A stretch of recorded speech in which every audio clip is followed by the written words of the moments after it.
Hey guys, what's up? It's AB Trades, and I run a YouTube channel that teaches people how to day trade options. Today is day one of the free options course that y'all have been looking forward to.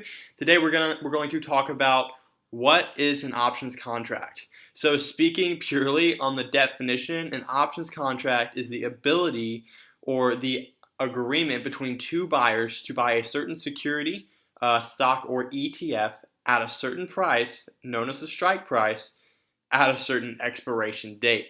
So again, that is the technical jargon of it all, but let's explain it more in a common sense. So an options contract is basically what people use to hedge their positions. So for instance, institutions and banks that are long a certain stock, which means they bought the stock and they're hoping for it to go up. They buy a put contract, allowing them to sell it at a certain price. So let's say, let's bring up, I guess, the chart of CAT right now. So let's say you bought in long here, which means you wanted the stock to go up. Okay, well, you want to hedge for the downside. There's always the possibility of the stock going down to the downside. So how are you going to, hedge yourself for that or protect yourself against the downside? Well, you would go to the options chain and you would look at put contracts. Okay, so put contracts would allow you to buy or sell a certain stock at the strike price. So let's say you bought in around here long, which means you bought stock. Let's say you bought 100 stock around 139, and you wanted the ability to sell it at 138. So a contract is an agreement between two buyers to allow you to sell the stock at 138 regardless of where the stock is. So the stock right now is at 131. However, if you buy the contract and hold it through expiration, you have the right to sell it at 138. That is the ability of options contracts if you're holding through expiration. Now again, let's be a little more specific and get out of the deltas here. So when I go to just the volume and open interest. So if we look, this is an options table. I know I should have probably done this video first, but tomorrow is how to read an options table. Whoops, my bad. should have reversed the order. But right here are the bids, and right here are the ask. The bids are how much these contracts are going for. Because again, if you want the right to sell it at 138, even though the stock price is all the way down here, that's like something that is in your favor, right? You have the ability to only lose $1 per share versus losing almost $10 a share, right? So you're gonna have to pay something for that. What you're paying for that is called premium. It's the premium of the contract, aka how much did the contract cost? So the contract, explaining more about what a contract is the ability to, buy or blah, blah, blah, blah, but each contract is set with 100 shares or whatever of that security.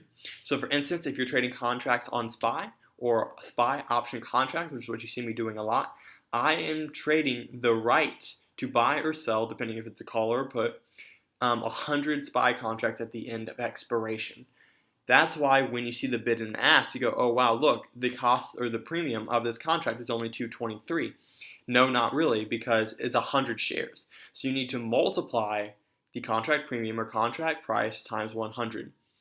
So the actual price or premium that you would pay in order to buy this contract right here, the 129 strike, which means, and this is a put, so that means the ability to sell this contract at 129 if it expires in the money. Okay? And in the money and out of the money will be another video because again, this takes a long time to explain. But right now we're just going to focus on what exactly an options contract is. And I'm just trying to explain the contract specifics, right? So the contract would cost $223 because a contract is the right to buy 100 shares. Because again, contracts were invented to hedge against positions for bank, financial institution, Goldman Sachs. I can't think of other institutions at the moment, maybe JP Morgan, just these institutions aren't trading one or two shares. They're trading thousands of shares, maybe even millions of shares, especially if you look at SPY.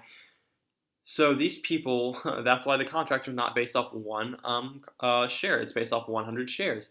So when you look at the bid or ask, you take that value, for instance, at the 129 strike, that is $2.23. multiply that by 100, you're going to have to pay $223 to hedge that position if you want to trade it there, right?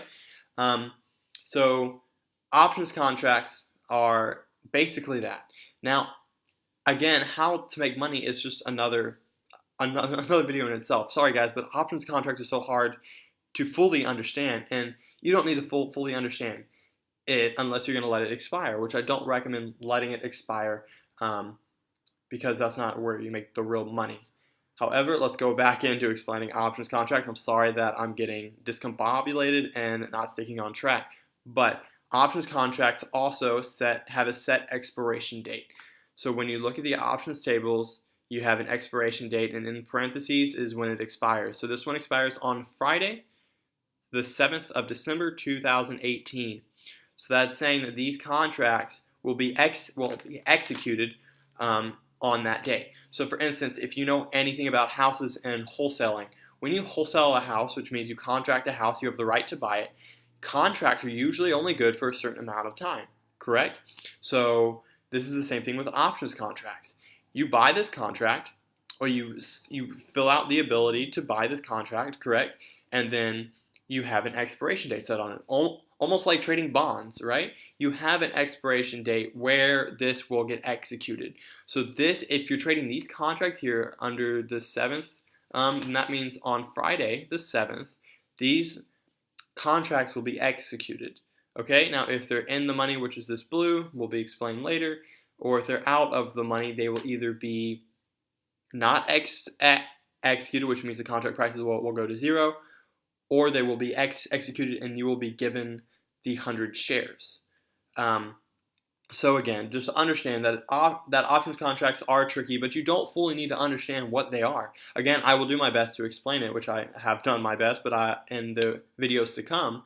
But just understand that each contract has a price and it has an expiration date. And based off the expiration date, determines how volatile the options contract will be, which means how much the price of the contract will move. It also has a strike price. Doesn't really matter at the moment. We'll explain tomorrow and how to read the chart. But it also has premium. Premium is the cost of the contract is what we trade. Let's say let's just a brief example, right?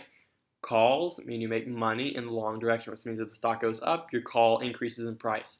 So I buy a call contract at around $1. And as we know, you multiply that 100, so I'm paying about $100 for this contract.